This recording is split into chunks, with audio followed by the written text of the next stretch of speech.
But I've seen you post about that a lot, though, about like what were you doing before all this came about? Like everybody is streaming. Yeah, everybody.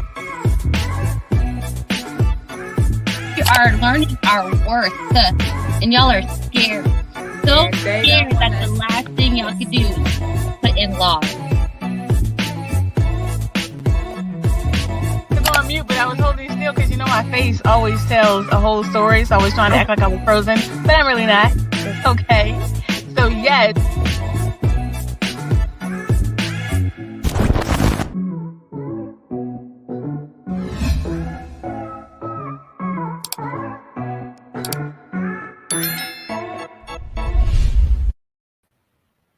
Welcome back to another episode of Besties Building Brands podcast.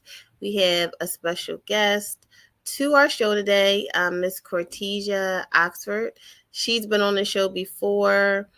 She's one of my Facebook besties. She is the branding architect, the branding doctor, and she's had so many successes over the years. She started out designing for funeral programs, and she's grown so much since then. So I want to bring her on, let her do a brief intro, and then we'll get into it. We'll talk about some branding, get you guys some tips to grow your business, and let you know how you can work with her.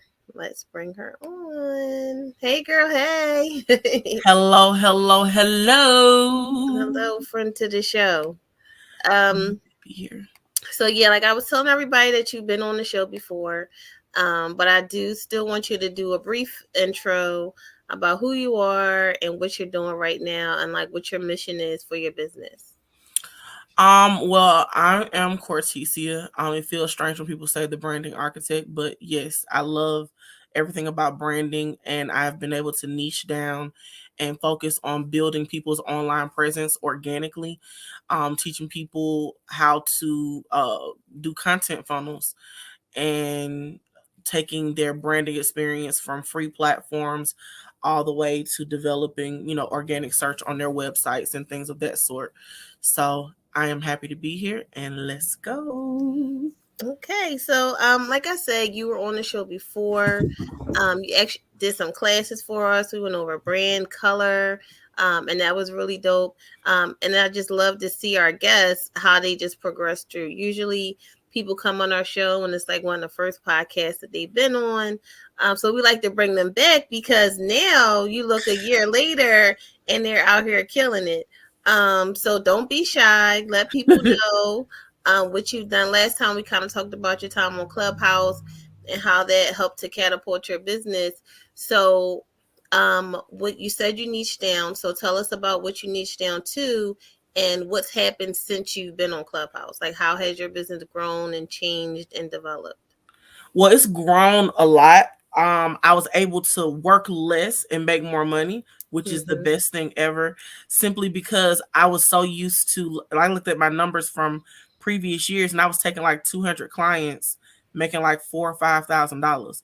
That was ghetto at best. And then going through, and now I only took 60 people and I made 30,000. Right. And now I'm able to, I have people that have me on retainer, and I didn't go looking for these people. It was people that messaged me and they're like, I've been saving up to work with you. And sometimes it feels strange because I'm like, me? Like me out of all people. But I was strategic, and because I went and I got a coach, I was able to help her brand her first event and make that event increase to making $60,000 in its first year. I have been able to help her make $100K in her business. And I just designed a poster for Macy's for her brand that's going to be featured in Macy's. Nice. They're doing it's for Black History Month, where she's going to do a talk there. I will also be branding events in Washington, D.C. next week. I'm going for a Barter Black event, and I'm being honored as one of the sponsors and designers for the event. Nice. And I'm living a life that I never thought I could have, and I'm happy. I'm happy for you, girl. That sounds dope. First of all, just the progression and all the things you got going on. I love it. You said you talked about growing businesses organically and how you helped her grow her business. Um, I do want to talk about like kind of some strategies to do that. But before we do that, I do just want you to just encourage the audience to let them know that it's not like you had a magic wand or some special secret sauce to make this happen. You kind of believed in yourself, networked with the right people, to make it happen. And I say it all the time, so I would like for you to just give your little piece or comment on that, just to let people know that it can happen for anybody. It can't happen for anybody. And the reality is that in order for you to go up in certain levels, what I've learned from dealing with all these people is sometimes you got to make an investment of either time and money, time or money. Mm-hmm. Like no matter who you with, you got to either barter with them, you got to show some kind of value to them, because the way that I've been able to network in these spaces is that I'm opening my mouth and talking to people. A lot of people get on Clubhouse and they stay down at the bottom. And I'm like, why are you at the bottom? We don't know you. I'm not going to, it's hard enough running a room on Clubhouse on the stage. You got to talk to people, make sure nobody banish your room, or being on Instagram and all you do is like my post.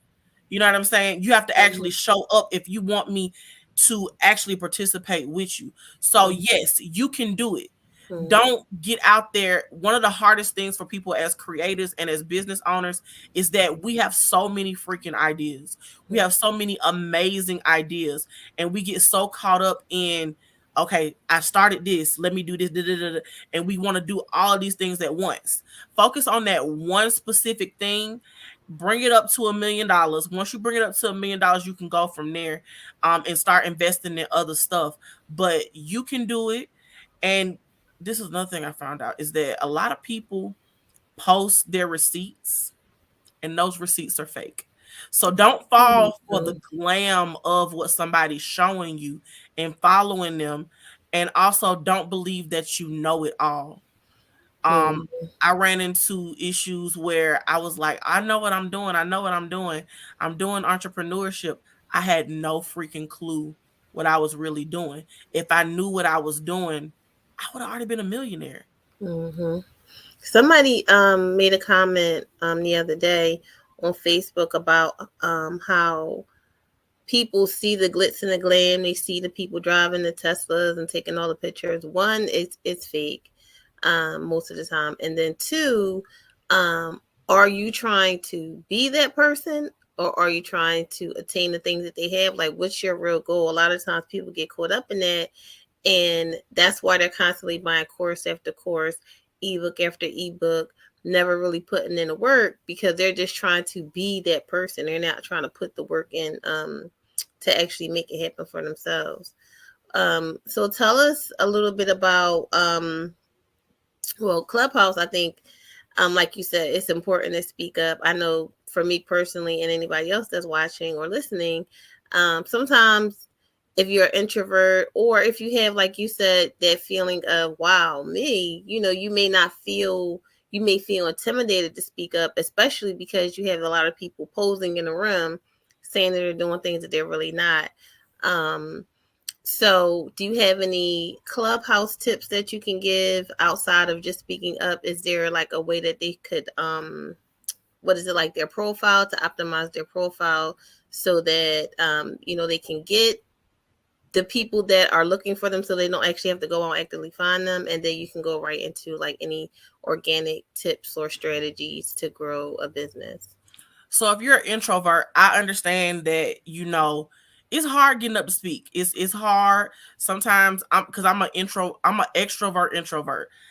Ambivert. I love, I'm this vibrant personality, but I get drained easily when I'm around too much. Like I just be like, oh, I don't want to deal with it. I don't want to do it. But it's either, am I going to let people know about my business, or am I going to be broke? Yeah. Those are your options. So when it comes to, just having organic search, I've had people by going in my bio and I'm talking about the transformation I provide.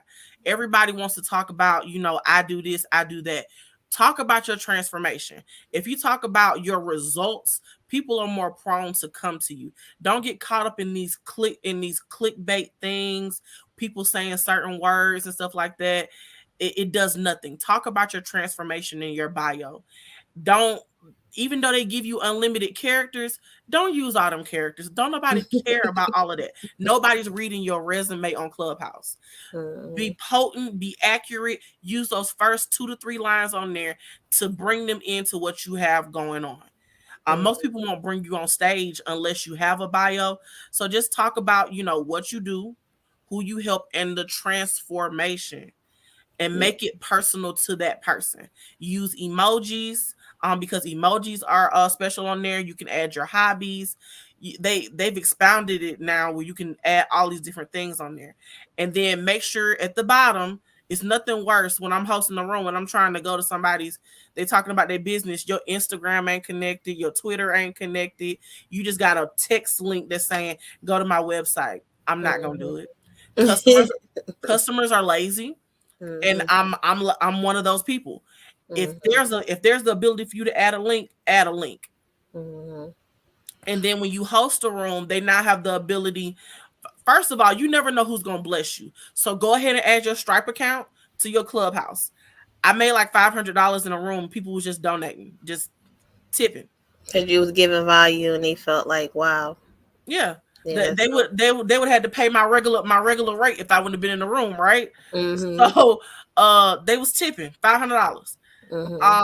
You want to make sure you connect that. You also want to make sure that you know what your end goal is when you're going in these rooms, and not just speaking from a hosting room perspective, but also speaking from the perspective of going in these rooms. People go in these rooms, they be like, oh, Grant Cardone having a room, or this person having a room, and they're talking about how to make $1 million. Have you figured out how to make money every day first? Have you figured out how to make $1,000 in a week? Have you know what I'm saying? Have you figured out the small tasks before you jump into a room that's saying how to make $1 million in 90 days? Like everybody's falling for that clickbait because they want to skip all of the little things that you have to go through in entrepreneurship. They want to skip over the hard shit. You can't skip over. I'm sorry for cursing, but you can't skip over the hard stuff.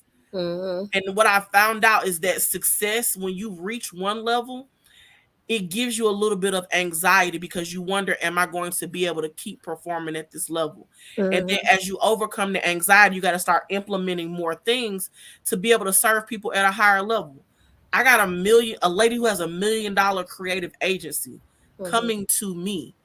And when she coming to me, I'm like, why would you come to me? I had to go talk to somebody. I was like, listen, she want to talk to me. She said she want me to rebrand her. She makes millions. Why does she want me?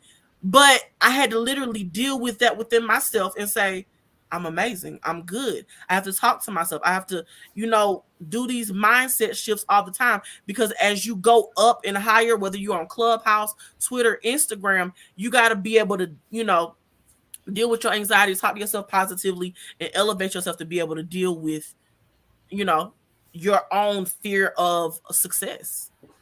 So what exactly is branding for the people that don't know? Like, what's the difference between branding and, marketing your business, for example? Okay, so branding is all of the things that leave a memory for people in your business. So when people think about me, they remember, oh, she's the brand architect. They remember my colors, my orangish red color, my yellow, they remember those about me. That's ingrained in their head, right? Marketing is the actual action of going out to get the sales that respond to your branding. Your branding can be your logos, just your slogan. It attracts that ideal customer. So like when you're dating somebody and you go on that first date and they sit up there, they got the suit on, they all dressed up. A lot of people fall for the branding first, right? Mm-hmm. But then when they open their mouth, can they market themselves to you? Can they sell themselves as a person? I know dating in Atlanta is treacherous. It's treacherous. I A lot hear. of these dudes, they can brand themselves. They look real nice. But then Yeah. they open their mouth and I'm like, you're an idiot. Mm-hmm. Um, what do we have to talk about? We have nothing. So I look at it like that. Because people say a lot of times, like, you don't necessarily need the logo or the website or all those things to be successful or to even start your business. Those things will come. You can always rebrand. Just go ahead and start. That's why I just wanted to make sure that people were clear on what the difference was for that. And then, so outside of Clubhouse, like, what are some tips or strategies that people can use who maybe are just starting out and they can't do like maybe a paid ad or anything like that to generate some growth? Not necessarily, I'm not big on like followers, but just to get more like traffic to their website, and things like that. I know for me, in my business, I'm getting ready to make a change for like my actual strategy and the platforms that I'm using.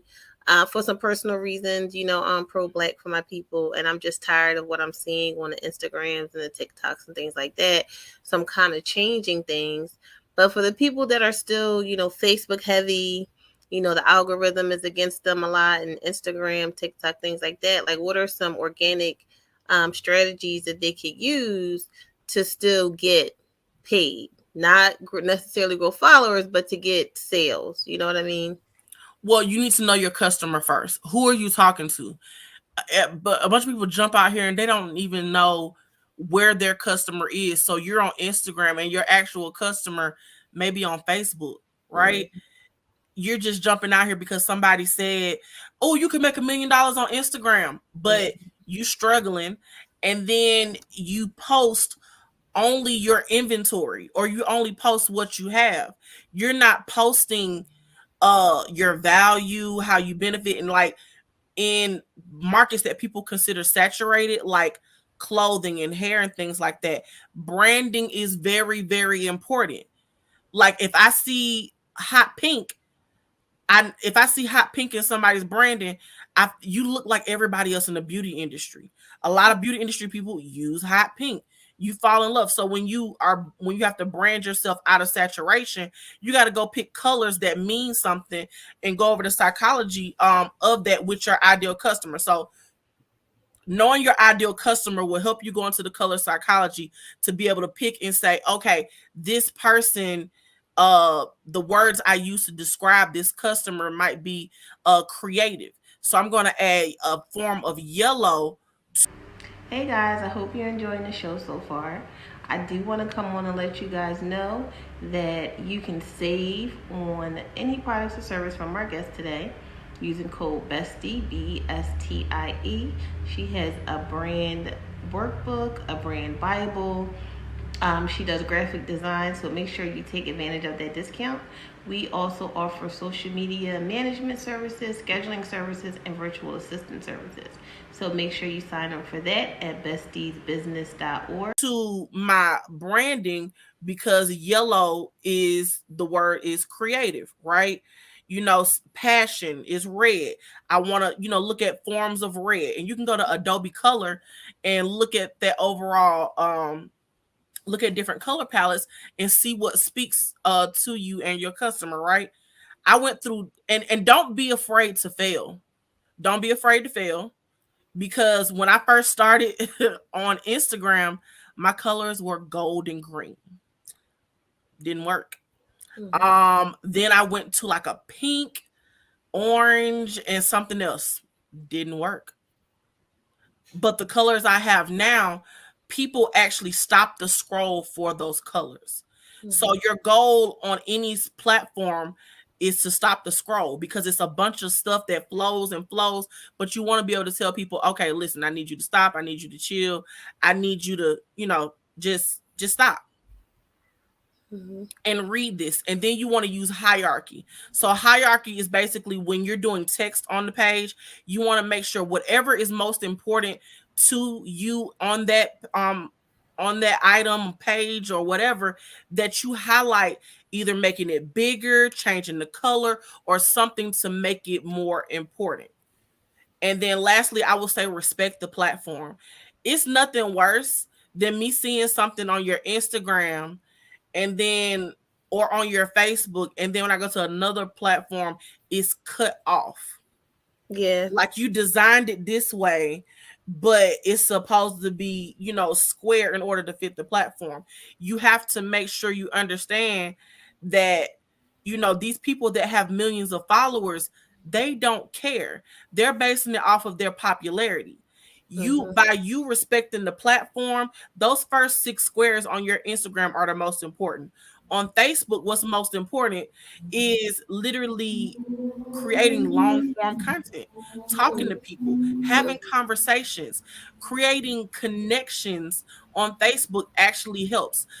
This preacher, one of the guys I work with, he calls the entanglement coach. He said this yesterday. He stated that transparency creates transformation. So a part of the process, you can't be afraid to be transparent with the process that you're going through on these platforms as you generate content specifically for that platform. So on YouTube, you may get something that's like 20-30 minutes, you may get an hour, something like that. Facebook Watch, you may get something that's that long, right? On Instagram, their attention span is 2 minutes, if that. You can't sit up there and say, nobody's paying attention to my content. I put a 58-second video up of 50 Cent saying something, and about when he was working, he wasn't making no money, but when he stopped working, he was making money. I looked at how far people got in the video. They got like 10 seconds. In 58 seconds, they only got like 10, maybe 15 seconds. Yeah, because when you go to YouTube, you expect to be on there to watch a video. You know what I mean? Like when you're on Instagram, you want to kind of be able to go fast. Yeah, so that makes sense. I had a question about what you said about value. I hear it all the time. Know your audience, provide value. People give those tips out all the time. They're always so generic and they're never in depth. I know target audience is a lot to go into, so I'm not even going to ask you that. They can hook up with you afterwards. I'll make sure that you guys have a besties code so you can get her services. But I do want to ask you about value. Can you give like a real life example of what that means instead of just provide your audience value? Like, what does that mean? Like for your business, for example, if you were providing a quick post, let's say an Instagram post that was providing value, what would something like that look like? Okay, so with over general content, I broke values up into like acronym. So when I'm creating, the V is for celebrating their victories. As a coach or a consultant, or even as an e-commerce business, you want to celebrate people's wins. This girl sent me a package of like skincare lotion. I'm celebrating the fact that my son's skin doesn't itch anymore when I'm sending her the video and content and things like that. So she has, number one, social proof that it actually works. Number two, people can see, people are actually using her stuff and it actually works. So you have to celebrate the victories, celebrate the wins, right? Then you want to acknowledge the problem. When you're going through and creating these captions, the one thing that people don't do is that they don't acknowledge the problem. They don't acknowledge that my product, my service, my thing solves this problem. And how do you identify the problem? You have to first know your customer, and it's the thing that's keeping them up at night and preventing them from moving forward. Like I found out that a lot of doctors, they don't want to hire a marketing team for some reason or another, right? They stay up on YouTube for like 8+ hours trying to figure out their marketing, trying to figure out social media, trying to figure these things out. Yeah, that's great. They're the person who I'm pitching to this year. I'm talking to doctors and lawyers who don't know what they're doing. That's what I'm talking to. Because I know that you're going to be up in the middle of the night. And this is a little tip that I did learn. Between 12 a.m. and 6 a.m., people are up scrolling because they are either bored or in pain. So if you acknowledge the problem and you're able to make posts organically during that time period with the proper hashtag strategy and the right acknowledgement of their problem, you're winning customers. L is for leveraging your product and or service for you as the change agent or authority. So a lot of people aren't comfortable with saying I'm an expert or whatever. You got to be the expert. You have to be the expert in this industry for people to know you, trust you, and then they like you. I know people like to say no, like, trust, but people want to know you, then they want to trust you, then they want to that like that's how I've noticed that. Like, we used to be like no, like, and trust. Honestly, if I get the first two where you know me and you trust me, you ain't gotta like me. You don't have to like me, but when the transformation comes, I want to see those results. I want a video testimonial, right? So you have to leverage yourself as the expert and make sure that in your post or in your caption, that whatever problem they have, after you acknowledge the problem, you're going through and saying, my product can solve this issue, right? And don't feel like a lot of people are like, okay, I'm giving up too much. I give too much, whatever. The way you know when you're not giving too much is that people will still ask you questions. I literally have posts where people are still asking me questions. Number one, it adds to my engagement. Number two, it lets me know I ain't give you everything. I didn't give you everything.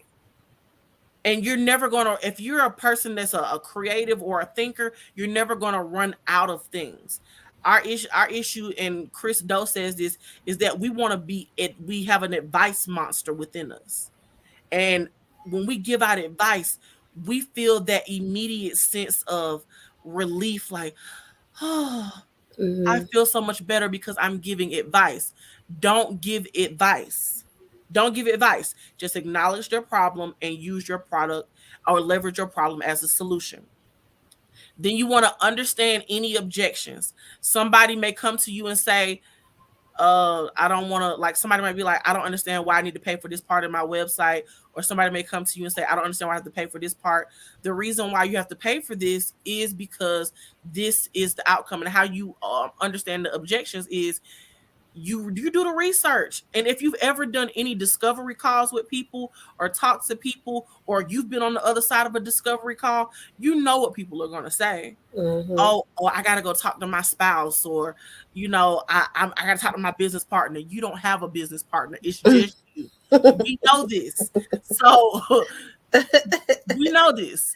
So you just have to understand the objections and then be able to come up with solutions. What I have learned is that creating a capabilities deck. I learned that from Chris Doe, like at 3:00 in the morning. Creating a capabilities deck and just letting people just understand this is what I'm capable of. Because a lot of times we waste time creating proposals for people who aren't our ideal customer. And why would I create a proposal for you and put these numbers in front of you when that's going to run you away, rather than you understanding what I'm capable of and me communicating the overall transformation that I can provide to you in your business based on what I've done in the past. And then you want to make sure you educate, which is E. So you want to educate them on why this is important. You want to educate them on why your product is important, why it's a creation. Education gets me a whole lot further with people, and you can't be afraid to repurpose the education. What I've learned is that last year on Instagram, I was telling people, oh, change your Instagram size to 1080 by 1350. Some people saw it, some people didn't. Some people paid attention, some people didn't. I literally had a lady who I know has been on my friends list on Instagram since last year. And when I repurposed that content into a reel, she was like, what? Don't use the Instagram size. They changed it. Same content. I used it last year. And when I say I used it last year, I used it last year. The difference is that a lot of people are always looking for different content ideas, but literally if you change maybe some text on an old post and reuse that post, you either gain followers since the last time you posted that, or it's so far down, nobody's going to look for it. So Mhm. just redo that content. And then lastly, sign off with a call to action. This is, I'll say 90% of the time, people don't use a call to action. You sign off with a call to action because people need to know what you want them to do. You can't tell me that, oh, here's our new inventory that we just received. Okay. What do you want me to do? Do you want me to shop with you? Do you want me, you know what I'm saying? Like you aren't even creating something that's going to cause a conversation to talk back to you. Mhm. That was good. Thank you for that. I hope people were taking notes and writing this stuff down. I was actually going to ask your opinion on something too. You mentioned about giving out advice or information. Some people, well, in the hair world, there's a debate that people are giving out too much information for free. So you're giving up all your information, and then people won't come to you and buy from you. Um, like, what's your take on that? I feel like it's not necessarily true. Like, regardless, because like, as you can see, there's a zillion videos on YouTube where people can learn this stuff, and they still ask questions, and they still hire people. Like, they hire me to do their social media. I have people who I just schedule their posts. Like, they have the content, and I just schedule it, and that's something that they can easily learn themselves. So I don't necessarily feel like that's a negative thing, but I just wanted to hear your opinion on it. I don't feel like it's a negative thing either, because you have to this man posted on Twitter yesterday. He was like, "Oh, if it's something I don't know, I can go figure it out." Who has that kind of time on all the type of stuff that we have coming in, right? I'm going to delegate it if I don't know it, or find somebody that can so they can do it, right? If you are a person that's an expert in your industry, there is a point of time versus money. Now, when I first got on Clubhouse, I would be on Clubhouse like 8 hours, or probably longer than that. Mm-hmm. And I was just pouring. Then people would come in my inbox and try to ask even more questions. I don't believe that you can give out too much information, because there are always going to be people that are going to want to reach so you can do it for them. There are different levels of people that you have, like the DIY people who are going to go through and they're actually going to do the thing. Only 3% of people actually complete courses and books. 3%. Mm-hmm. So your DIY percentage, even though you may get $1 million of people that are buying these things, only 3% of those people are actually going to complete it, right? So then you have your done with you people, where they're going to want to learn with you. That's when you have your coaching programs and things like that. I know people are like, "Oh, coaching program in hair, in beauty, in makeup." Yeah. Mm-hmm. I wish there were more coaches in beauty and hair, Mm-hmm. because the books that need to come back and teach these young ones how to get out here, and they don't have to be behind a chair their whole life. I was thinking about doing something like that, trying to create a program, especially with this the NFTs. This guy that was kind of coaching me with the NFTs, he was like, "I'm telling you, you need to do a program and make it an NFT." So I'm still trying to wrap my head around that. Um, like you said, a lot of the new stylists either they don't even have a license, or they come out of hair school, and hair school doesn't really teach you anything but the bare bones, the basics. So um, yeah, that's definitely good right there. You might have given me an idea. I don't know. We'll see. Um, You need to jump, and the thing is that a lot of people in the beauty industry will utilize glitz and glam to cover up their lack of knowledge, and they're not willing to make the investment to increase their knowledge. They think that all I got to do is do somebody's hair for $50, but you got to think long term. I remember this girl, she's a crafter, and I did my daughter's shirts for her birthday. I did iron on shirts. Let me see if I think I got one of the shirts right here. Yeah. I ironed on a unicorn on everybody's shirt. Did a little unicorn, ironed on the unicorn birthday. I said I will never do a shirt for under $25. I I know would that's never do a right. shirt for under $25. And this girl commented and she was like, "Why? I only charge $10." I said, "Okay, let's do the math. Let's do the math. You doing $10 a shirt, and you probably profiting what, $2-3? By profiting those $2-3, then how many shirts do you have to do to reach $10,000 a month?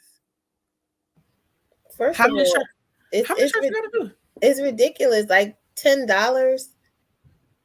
That's ridiculous because I have the heat press and Cricut myself, and that's how I know that I don't want to do it at any price. Like you got to give me like I need like $80 for me to even do it because I don't want to do it, and it's time consuming and it's annoying. And then you did it, and then you thought that you had the vinyl on the right way, but it really wasn't, and then you got to go. Not my lane, not my zone. That's one of those time versus money thing. I would just pay somebody to do it. Like seriously, like I'm not. Ain't no way. I, and you can see that the shirt ain't no big detail. It's just got a unicorn up here on one side, and I Yeah. still wouldn't do it for less than 25. But I you, first of all, if you look at these brands, the Gucci's and the Milanos, they ain't doing this. A basic ass vinyl, boom, heat press, and they got something on the shirt, and it's about celebrity and fame, and people buy it just because of that. It didn't really have nothing to do with how cute something is or fashionable it is. Like you said, it's the glitz and glam. You got pink and some diamonds, and you got a million followers, and people won't get it. And it could be horrible. There's a Yeah. girl right now. She has a clothing brand, and this is another thing that people go into. They looking at these famous people coming out here starting these brands, and I know who marketed her business. Mm-hmm. The person didn't make sure that the girl had quality assurance. She didn't make sure that her story made sense. Like if you look at her story on her website, the girl is running around aimlessly and then rolling a blunt, looking in the mirror, and I'm like, what does this have to do with your merchandise? But she knows who she's marketing to. She's marketing to some people who are as unknowledgeable about marketing and messaging as her. She's marketing to women, black women that smoke weed, that have kids, that randomly get dressed and stand in the mirror for no reason. And you don't have to have any alignment with what it is. And Yeah. that comes the importance of knowing who your customer is. Like how do you build the lifetime of your customer? You grow with that customer. You grow with what their needs are. The needs that they had at 20 are different than the needs they have at 40 with kids and a husband. And it's the needs are different. So you have to grow with them. And if you started off, okay, I'm just doing hair, and then when the pandemic came, you couldn't make money, you didn't think about, okay, let me do virtual consultations. Yeah. Let me make a partnership with a hair company and mail my customers out boxes of products and let them know this is a subscription based thing so I can make money. You Yeah. know, it didn't it I love the beauty industry. I love it. I used to work for Talia Wajid at her hair shows, but a lot of those people there only know how to do hair. They don't Mm-hmm. understand the business of beauty and why people like Talia Wajid are able to actually come from behind the chair and be Mm-hmm. a millionaire. Mm-hmm. Yeah, that's true. So tell us about the brand Bible. I was excited when you were telling me about it a little bit when we were texting the other day. So tell us about the brand Bible. What's in there? Tell us about your course that you have. So I I'm gonna start with the course first. So the course, I developed a course platform called the Content Struggle Bus. On the Content Struggle Bus, I break down different topics starting from how to research your brand name. A lot of people are literally coming up with brand names that are already taken by people, and you're starting your business off to be sued or to be taken from you because you haven't done the research. And like there's a brand name called Kiss My Bundles. Kiss My Bundles is a brand of hair. But if you look on Instagram, it's got a Kiss My Bundles one. It's got an underscore Kiss My Bundles. It's got a Kiss My Bundles underscore. No, it's got a Kiss underscore My Bundles. and you believe that just by going and registering your LLC in your state makes it yours. It doesn't. That person has every right to come to you and tell you to do a cease and desist letter because they actually own Kiss My Bundles, the actual word mark. And I have a class on there that you can actually, if you go to thecontentstrugglebus.com, you can join and take that class for free, where you can learn how to go to the USPTO .gov website and look for your brand name. And you want to make sure when you're going through there that you're actually able to say, okay, well, what is in a name? You want to make sure the name is memorable. You want to make sure people can, it causes a feeling for them when they say it.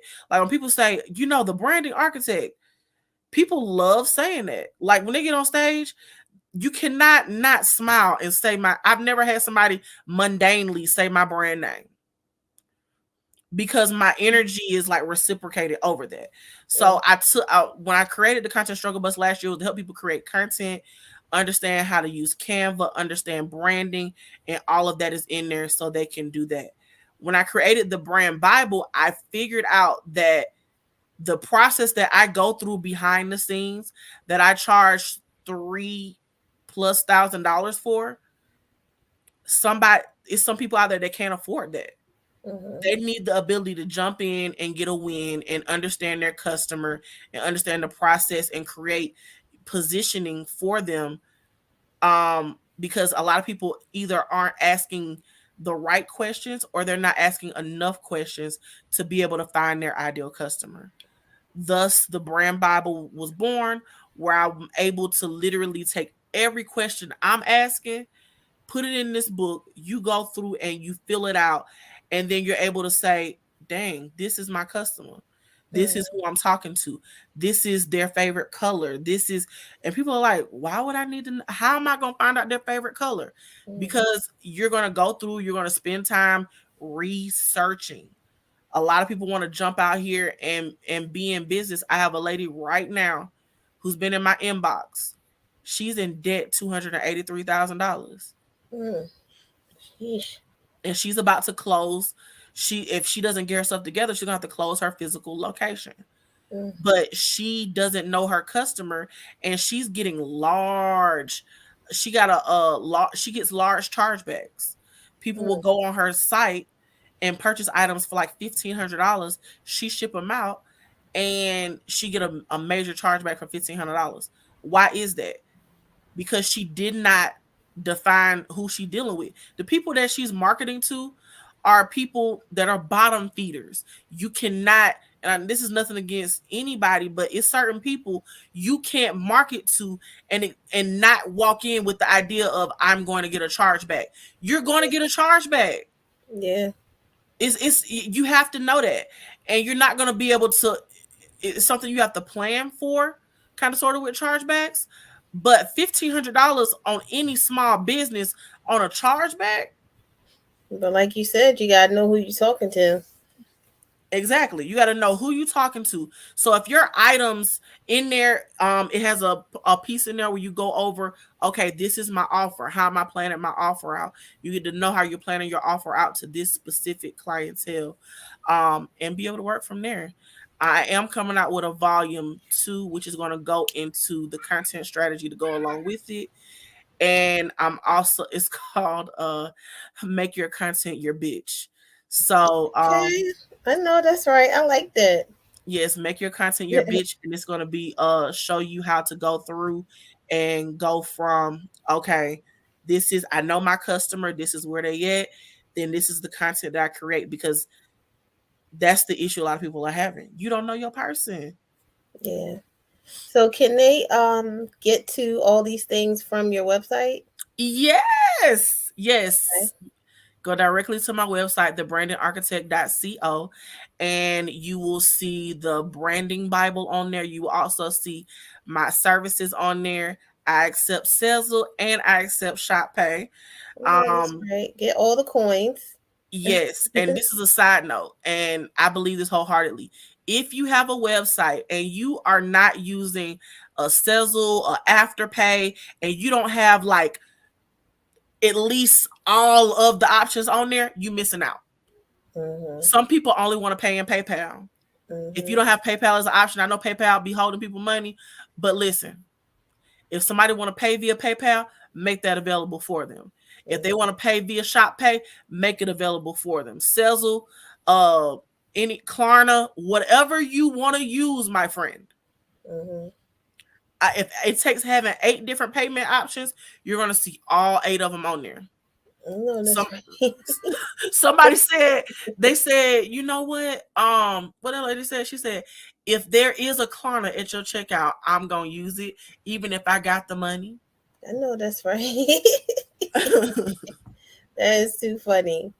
Well, this was a great conversation. Make sure you go to thebrandingarchitect.co and grab your materials, your branding Bible, sign up for the class, and make sure you use code BESTIE, BESTIE, to get a discount. And yeah, hit her up on Facebook and Instagram. Make sure you subscribe on our website. We're going to be moving all of our shows and podcasts to the website. We're trying to build out a true blue media company that's about the people, that's not censored. So check us out. Thanks for the support. Thanks for coming on the show. Thank you. Don't leave yet. Bye.